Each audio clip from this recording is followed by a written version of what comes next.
اللہ رب العزت کی حمد سنا، نبی کریم رؤوف الرحیم علیہ افضل التحیت و ثنا کی خدمت عالیہ میں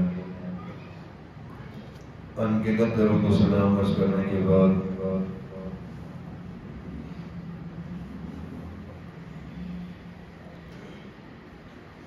ماہ رمضان کا یہ مقدس مہینہ دوسرا عشرہ جاری ہے، اپنے رب سے دعا گو کہ وہ اپنی بے پایہ رحمت سے، اپنے فضل سے، اپنے کرم سے پورے ماہ رمضان سے استفادہ کی ہم سب کو توفیق عطا فرمائے۔ اسی ماہ مقدس میں رسول اللہ صلی اللہ علیہ وسلم آخری عشرہ کا اعتکاف فرمایا کرتے تھے۔ اعتکاف سے متعلق قرآن مجید میں بھی ارشاد فرمایا گیا اور رسول اللہ صلی اللہ علیہ وسلم کی احادیث مختصر صورت میں میرے رب نے چاہا مجھے توفیق دی، دعا کی خدمت میں عرض کروں گا۔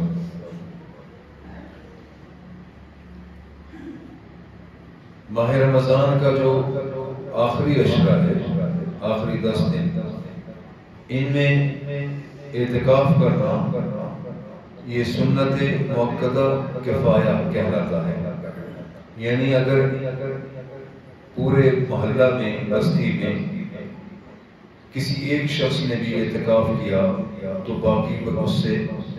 بری الذمہ ہو جاتے ہیں، لیکن اگر کوئی بھی اعتکاف میں نہ بیٹھا تو سب گنہگار ہوتے ہیں۔ اعتکاف کرنے والے کو ان 10 دنوں میں جو فوائد ملتے ہیں اس کو آپ شمار کرنا چاہیں تو کما حقہ نہیں ہو سکتے۔ سب سے بڑی بات کہ اس عشرہ میں جو شخص اعتکاف بیٹھتا ہے یعنی معتکف، اس کو لیلۃ القدر مل جاتی ہے، شب قدر، چونکہ وہ طاق راتوں میں ارشاد فرمایا گیا احادیث میں،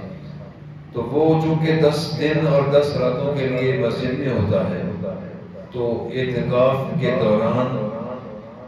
شب قدر کا مل جانا یقینی ہے اس شخص کے لیے جو اعتکاف میں بیٹھا ہو۔ اور یہ لیلۃ القدر جس کے بارے میں اللہ سبحانہ وتعالی ارشاد فرماتا ہے لیلۃ القدر خیر من الف شہر، یہ 1000 مہینوں سے بھی زیادہ بہتر ہے، تو وہ شب قدر معتکف کو مل جاتی ہے۔ دوسرا اس کا فائدہ کہ وہ 10 دن اور 10 راتوں کے لیے اپنے آپ کو اللہ سبحانہ وتعالی کے لیے وقف کر دیتا ہے، یعنی اس سے کوئی نہ تو گناہ سرزد ہوتا ہے کیونکہ وہ مسجد میں ہے، نہ وہ جھوٹ بولے گا، نہ وہ کسی سے لڑائی جھگڑے کرے گا، نہ وہ کسی کی چغلی کرے گا، نہ گلے کرے گا، نہ شبے کرے گا، یا تو وہ نماز پڑھے گا یا قرآن مجید پڑھے گا، اللہ کا ذکر کرے گا، درود پاک پڑھے گا، دعا کرے گا، استغفار کرے گا، عبادات میں مشغول رہے گا، تو اس کے پورے اوقات جو ہیں وہ عبادت میں گزرنے کی وجہ سے وہ گناہوں سے بچا رہتا ہے۔ اور یہ عادت اس کو 10 دنوں میں پڑ جاتی ہے، اس کے بعد جو باقی زندگی ہے ان 10 دنوں کے اثرات اس کی باقی زندگی پر پڑتے ہیں، اور وہ باقی ایام میں، سال کے باقی دنوں میں بھی وہ کوشش کرتا ہے کہ جیسے میرے وہ 10 دن گزرے اللہ کی یاد میں، اس کی عبادت میں باقی بھی اس طرح گزارا۔ اب اس اعتکاف سے متعلق کچھ احادیث آپ کی خدمت میں عرض کروں گا۔ رسول اللہ صلی اللہ علیہ وسلم کی ایک حدیث سیدنا امام حسین رضی اللہ تعالی عنہ سے یہ روایت ہے، وہ فرماتے ہیں کہ اعتکاف کا ثواب 2 حج اور 2 عمرے کے برابر ہے۔ جو شخص اعتکاف کرتا ہے اللہ کی رضا کے لیے کو 2 حج اور 2 عمروں کا ثواب اللہ تعالیٰ عطا فرماتا ہے، اور یہ بہت بڑا اجر و ثواب ہے۔ اسی طرح نبی کریم علیہ السلام خود اعتکاف فرمایا کرتے تھے۔ ایک حدیث میں ہے عن عائشہ ان النبی صلی اللہ علیہ وسلم كان يعتكف العشر الأواخر من رمضان حتى توفاه الله ثم اعتكف أزواجه من بعده متفق علیہ۔ عائشہ صدیقہ رضی اللہ تعالی عنہا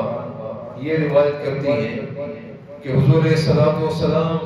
ماہ رمضان کا آخری عشرہ یہ اعتکاف کیا کرتے تھے، اور حضور صلی اللہ علیہ وسلم کے وصال کے بعد آپ کی ازواج اعتکاف کیا کرتی تھی، یعنی اس عمل کو ازواج مطہرات نے بھی جاری رکھا۔ اسی طرح ایک حدیث میں ہے رسول اللہ صلی اللہ علیہ وسلم ایک دفعہ اعتکاف نہ کر سکے، 1 سال آپ نے اعتکاف نہیں کیا۔ وعن عائشہ قالت كان رسول الله صلى الله عليه وسلم إذا اعتكف أدنى إلي رأسه وهو في المسجد، چنانچہ رسول اللہ صلی اللہ علیہ وسلم یہ دوسری حدیث عن انس قال قال النبي صلى الله عليه وسلم يعتكف في العشر الأواخر من رمضان فلم يعتكف عاما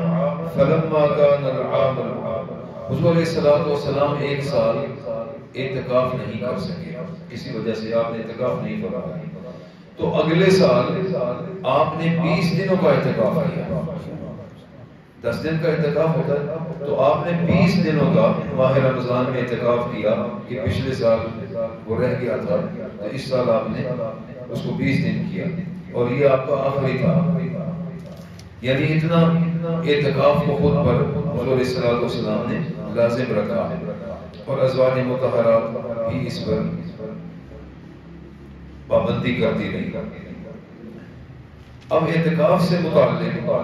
کچھ مسائل آپ کی خدمت میں عرض کروں۔ قرآن مجید میں اللہ سبحانہ و تعالی ارشاد فرماتا ہے وَلَا تُبَاشِرُوهُنَّ وَأَنْتُمْ عَاكِفُونَ فِي الْمَسَاجِدِ، فرمایا جب تم مسجدوں میں اعتکاف کر رہے ہو تو اپنے گھر والوں سے الگ رہو،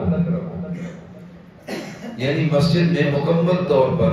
اللہ کے لیے خود کو وقف کر دو۔ اور اعتکاف سے متعلق یہ جاننا ضروری ہے کہ اعتکاف 3 قسم کا ہے۔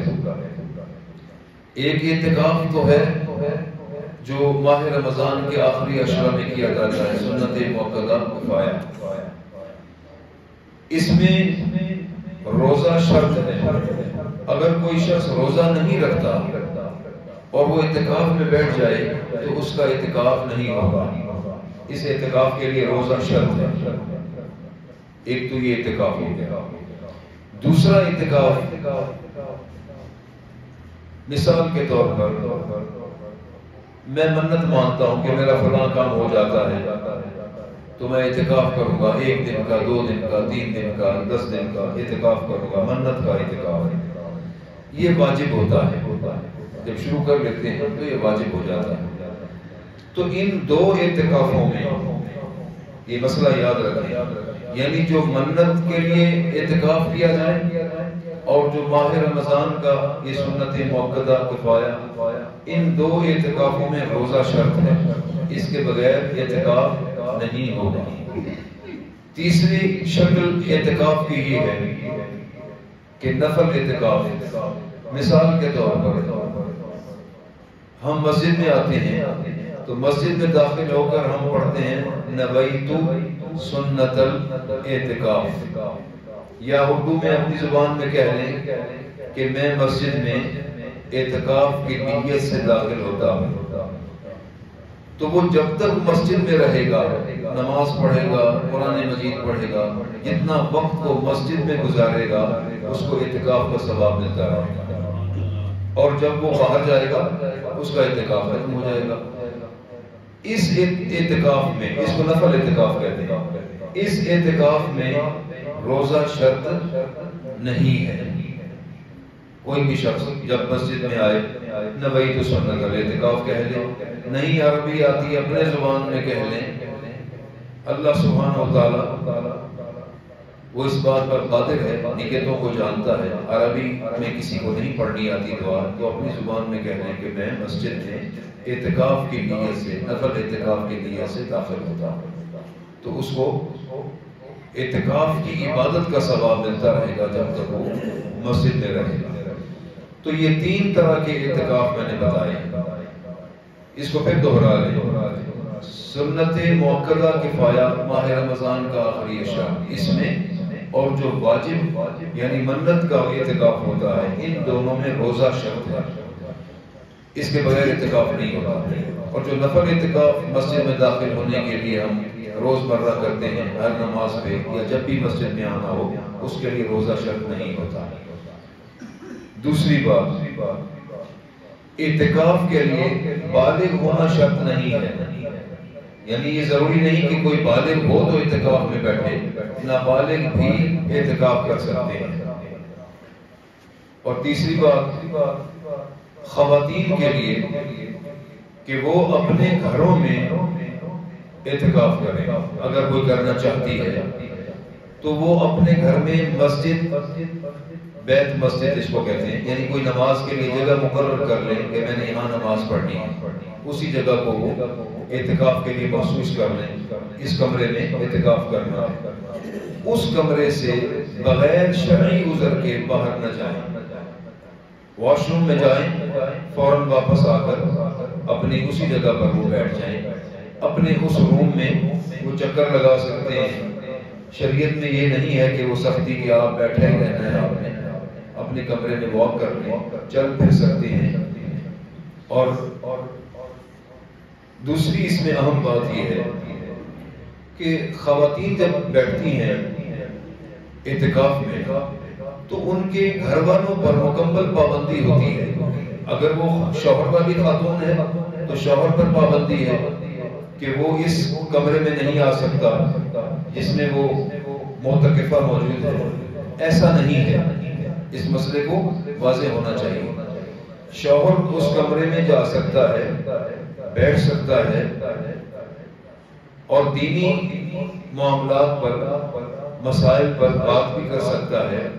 بلکہ سحری اور افطاری اکٹھے بھی کر سکتے ہیں بیٹھ کر، شرعی حدود میں رہتے ہوئے ادھر آنا جانا وہ پابندی نہیں ہے، اسی طرح دوسرے گھر والے بھی۔ لیکن وہاں بیٹھ کر دنیا کی باتیں کرتے رہنا، دنیا کی باتوں میں لگ جانا، یہ غلط ہے۔ کھانا کھائیں، ملنے کے لیے آتے ہیں، بیٹھیں، حال احوال پوچھیں، واپس چلے جائیں اور وہ معتکفہ اپنی اعتکاف گاہ میں اپنی عبادت میں مشغول رہے۔ اور اس کے لیے بھی عورت کا پاک ہونا، حالت طہر میں ہونا ضروری ہے، چونکہ روزہ شرط ہے اس میں۔ اگر روزہ نہیں رکھیں گی تو اعتکاف نہیں ہوگا۔ ایک مسئلہ یہ پوچھا جاتا ہے کہ میں 3 دن کا اعتکاف کر لوں، مثلا 27ویں شب، 28ویں، 29، آخری 3 دنوں کا کئی لوگ اعتکاف کرتے ہیں۔ تو اعتکاف تو آپ 1 گھنٹے کا بھی کر سکتے ہیں، یہ بات نہیں ہے، لیکن وہ اعتکاف جو رسول اللہ صلی اللہ علیہ وسلم نے کیا، سنت موقدہ کفایہ، وہ آخری 10 دنوں کا ہی ہوتا ہے۔ اس کے علاوہ نفل اعتکاف ہے، آپ جب بھی بیٹھیں وہ بیٹھ سکتے ہیں، اس میں کوئی پابندی نہیں۔ خواتین کے لیے گھروں میں کرنا زیادہ بہتر ہے۔ رسول اللہ صلی اللہ علیہ وسلم کی ازواج نے ایک مرتبہ حضور علیہ السلام کی موجودگی میں مسجد نبوی میں اپنے خیمے لگوائے اعتکاف کے لیے، تو حضور علیہ السلام نے وہاں سے اکھاڑنے کا حکم دیا، وہ فرمایا کہ ان کو اندر اعتکاف کرنا چاہیے۔ اسی لیے علماء کا اسی پر فتویٰ ہے کہ خواتین کو اپنے گھروں میں اعتکاف کرنا چاہیے اگر کوئی کرنا چاہے۔ بچے بھی کر سکتے ہیں، بلوغت اس میں شرط نہیں ہے، روزہ اس میں شرط ہے، وہ میں نے آپ کی خدمت میں عرض کر دیا۔ اب بعض لوگ ایسے ہوتے ہیں جو اعتکاف میں بیٹھے ہیں، اعتکاف کے دوران ان کو گرمی لگی، وہ مسجد کے واش روم جو بنے ہوتے ہیں ان میں چلے جاتے ہیں کہ مجھے گرمی لگ رہی ہے تو میں نہانے جا رہا ہوں، اس سے اعتکاف ٹوٹ جاتا ہے، چونکہ یہ شرعی عذر نہیں ہے۔ آپ شرعی عذر کے لیے مسجد سے باہر جا سکتے ہیں، مثال کے طور پر مسجد کے ساتھ جو متصل واش رومز ہوتے ہیں وہ نہیں ہے، مثال کے طور پر آپ نے واش روم جانا ہے، اب آپ باہر جا سکتے ہیں، مسجد سے باہر جا سکتے ہیں، لیکن اس کے لیے بھی وہی شرط ہے جہاں جانا ہے ادھر سے سیدھا جائیں، سیدھا واپس آ جائیں، بلا وجہ راستے میں کہیں نہ رکیں، اس بات کا خیال رکھا جائے۔ اسی طرح وضو کی جو جگہ ہوتی ہے، جو لوگ اعتکاف کرنا چاہیں وہ یہ جان لیں، وضو کی جو جگہ ہوتی ہے وہ مسجد نہیں کہلاتی، تو وہاں پر بھی بغیر عذر کے جانا، وہاں بیٹھے رہنا، یہ بھی درست نہیں ہے۔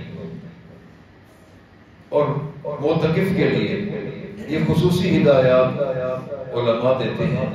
میں بھی آپ کی خدمت میں عرض کرتا ہوں کہ بعض معتکف ایسے ہوتے ہیں کہ وہ لوگوں سے بات چیت کرنا بند کر دیتے ہیں، ان سے بولتے ہی نہیں ہیں کہ میں اعتکاف میں کپڑا سا لپیٹ دیا جاتا ہے منہ پر، چہرے پر، کہ میں اعتکاف میں ہوں، کسی سے بات ہی نہیں کرتے اور وہ الگ ایک جگہ بیٹھ جاتے ہیں۔ شریعت میں ایسا کوئی حکم نہیں ہے، آپ مسجد میں بیٹھیں، دین کے موضوع پر قرآن مجید، احادیث پڑھ سکتے ہیں، پڑھا سکتے ہیں، سیکھ سکتے ہیں، مسائل سن سکتے ہیں، بیان کر سکتے ہیں۔ جو منع کیا گیا ہے وہ دنیاوی گفتگو سے، غیر متعلقہ گفتگو سے، گپ شپ لگانے سے منع کیا گیا ہے، تو اس بات کا خیال رکھا جائے۔ اور اگر کوئی شخص اعتکاف کی جگہ میں، فرض کریں وہ نیچے سونے میں اس کو کوئی مسئلہ ہے، نیچے نہیں سو سکتا، تو وہاں پر اپنے آرام کے لیے جو انتظام وہ کرنا چاہے، شریعت نے اس پر کوئی پابندی نہیں لگائی، وہ اس طرح کیا جا سکتا ہے، اس کے آرام کے لیے جو بھی ضروری ہو وہ وہاں پر وہ کر سکتا ہے۔ تو یہ اعتکاف کے لیے یہ ضروری مسائل تھے جو آپ کی خدمت میں عرض کی ہے۔ اور اسی طرح ایک یہ بات پوچھی جاتی ہے کہ صدقہ فطر جو ہے وہ جو لوگ فدیہ ادا کر دیتے ہیں کیا وہ بھی ادا کریں؟ یہ میں نے گزشتہ جمعہ بھی عرض کیا تھا کہ جو کسی وجہ سے روزہ نہیں رکھ سکتے اور وہ فدیہ ادا کرتے ہیں، صدقہ فطر ان کی طرف سے بھی ادا کیا جائے گا۔ اور ایک اور مسئلہ بھی عام مجھے دوست پوچھتے ہیں کہ جو خواتین پریگننسی میں ہیں، حاملہ ہیں، یا وہ دودھ پلانے والی ہیں، تو ان کو روزہ رکھنا چاہیے یا نہیں رکھنا چاہیے؟ ایک بات۔ پھر اگر وہ روزہ نہیں رکھتی تو اس صورت میں کیا وہ قضا روزے رکھیں یا وہ فدیہ دیں؟ یہ مجھ سے اکثر دوست پوچھتے ہیں، کل بھی ایک دوست نے یہ سوال کیا، اس لیے آپ سب کی خدمت میں اس کو عرض کر دیتا ہوں۔ جو حاملہ خواتین ہیں اور جو دودھ پلانے والی خواتین ہیں، ان کے لیے شریعت نے آسانیاں رکھی ہیں، نہ صرف ان کے لیے، جس طرح آپ نے گزشتہ سنا کہ اللہ تعالیٰ بیماروں کے لیے، مسافروں کے لیے اس نے آسانیاں رکھی ہیں۔ یرید اللہ بکم الیسر ولا یرید بکم العسر، فرمایا کہ میں تمہارے لیے آسانیاں چاہتا ہوں، تنگی نہیں چاہتا۔ حدیث پاک میں بھی فرمایا یسروا ولا تعسروا، آسانیاں پیدا کرو لوگوں کے لیے، ان کے لیے تنگیاں نہ پیدا کرو، ان کو مشکلات میں نہ ڈالو۔ تو فقہا نے اس کی اجازت دی ہے کہ وہ روزہ چھوڑ سکتے ہیں، حاملہ خواتین اور دودھ پلانے والی وہ روزہ چھوڑ سکتی ہیں، لیکن صرف ان کے لیے فدیہ کافی نہیں ہوتا، ان کو بعد میں روزہ کی قضا کرنا ہوگا۔ وہ جب کبھی قضا کر سکیں سردیوں میں یا جب ان کے لیے آسانی ہو وہ ان روزوں کی قضا کریں۔ اور اگر وہ سمجھیں کہ میں روزہ رکھ کر بھی بچے کو دودھ پلاؤں گی تو بچے کے دودھ میں کوئی کمی نہیں آئے گی، نہ مجھے کوئی خطرہ ہے، تو وہ روزہ رکھیں۔ اگر سمجھیں کہ دودھ بچے کو پورا نہیں مل رہا یا کوئی مشکل ہے تو اس کے لیے شریعت نے گنجائش موجود رکھی ہے۔ تو تو یہ ضروری مسائل ہیں، اللہ کریم ہم سب کو اس پر عمل کی توفیق عطا فرمائے۔ دوسرا، مجھے وہ اعلان ہر جمعے کو کہا جاتا ہے، پھر میں بھول جاتا ہوں کہ ہر جمعے کو ماہ رمضان میں دن کو 10 سے 11 تک یہاں اسی مسجد میں خواتین صلاۃ و تسبیح جو ہے وہ پڑھا کرتی ہیں، میری اہلیہ ہوتی ہیں وہ ان کو پڑھاتی ہیں۔ تو وہ نفل جو نماز ہوتی ہے اس کی جماعت تو مکروہ ہے، بلکہ خواتین کی تو ہے ہی نہیں ہے۔ یہ بات اس لیے میں پہلے وضاحت کر رہا ہوں، نفل میں امامت نہیں ہے عورتوں کی، اس میں فرائض میں بھی اختلاف ہے، لیکن یہ جو تسبیح نماز پڑھائی جاتی ہے اس میں نہ تو امامت کی نیت کی جاتی ہے، نہ ہی جو پیچھے پڑھ رہی ہوتی ہیں وہ اقتداء کی نیت کرتی ہیں، بلکہ وہ برابر ہی کھڑے ہو کر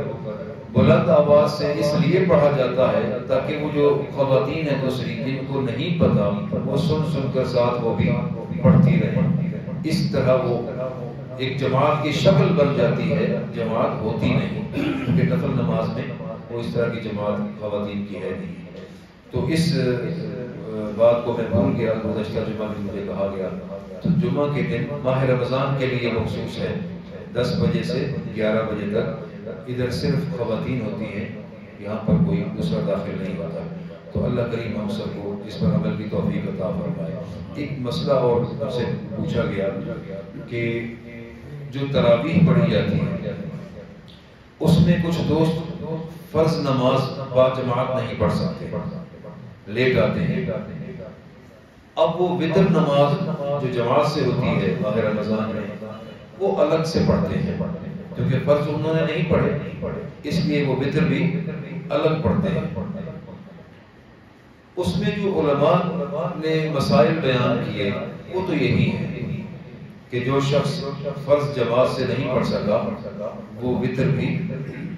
الگ پڑھے، لیکن اس مسئلے کو بتانے کے لیے اس کی وضاحت ضروری ہے، صرف اتنا بتانا کافی نہیں ہے، وہ وضاحت اس کو ذہن میں رکھیں۔ جن علماء نے یہ فرمایا کہ وہ وتر الگ پڑھیں، اس کی وجہ کیا ہے؟ اس کی وجہ یہ ہے کہ فرض نماز با جماعت پڑھنا اس کی اہمیت زیادہ ہے۔ اگر آپ زیادہ اہمیت کی نماز جو فرض ہے اس کو تو جماعت سے نہیں پڑھتے، جو اس سے کم درجے کی اہمیت یعنی وتر ہے اس کو جماعت سے پڑھتے ہیں، تو وہ اس کم درجے کو فوقیت ہو جائے گی فرضوں پر، یعنی فرض تو آپ نے نہیں پڑھے جماعت سے، تو وتر جو تھے جماعت سے پڑھے۔ اس فوقیت سے بچنے کے لیے علماء نے فرمایا کہ چونکہ وہ نہیں پڑھی جماعت سے تو یہ بھی نہ پڑھی جائے، لیکن اس کی وضاحت یہ ہے یہ اس شخص کے لیے ہے جو اتفاق سے کبھی کسی سے فرض با جماعت وہ نہیں پڑھ سکا تو چلو وہ اس طرح کر لے، لیکن اگر کوئی اس طرح روٹین میں کرتا ہے کہ فرض نماز نہیں پڑھتا اور وہ سنتیں جو سنت موقدہ یہ تراویح جو ہے اس کو تو وہ جماعت سے پڑھتا ہے، سمجھ آ گئی؟ سنت موقدہ ہے تراویح اس کو وہ جماعت سے پڑھتا ہے، لیکن وتر جو واجب ہے ان کو جماعت سے نہیں پڑھتا۔ تو اس لیے چاہیے کہ اگر کسی کی فرض نماز جماعت رہ جائے، وہ تراویح بھی جماعت کے ساتھ پڑھ رہا ہے، تو چاہیے کہ وہ وتر بھی جماعت سے ہی پڑھے، لیکن اس کو معمول نہ بنایا جائے۔ علماء نے جو فتویٰ دیا وہ یقیناً اپنی جگہ قائم ہے، میں نے صرف اس مسئلے کی وضاحت کی ہے کہ اس بات کو عادت نہ بنایا جائے اور اس پر عمل کیا جائے۔ ہمارے لیے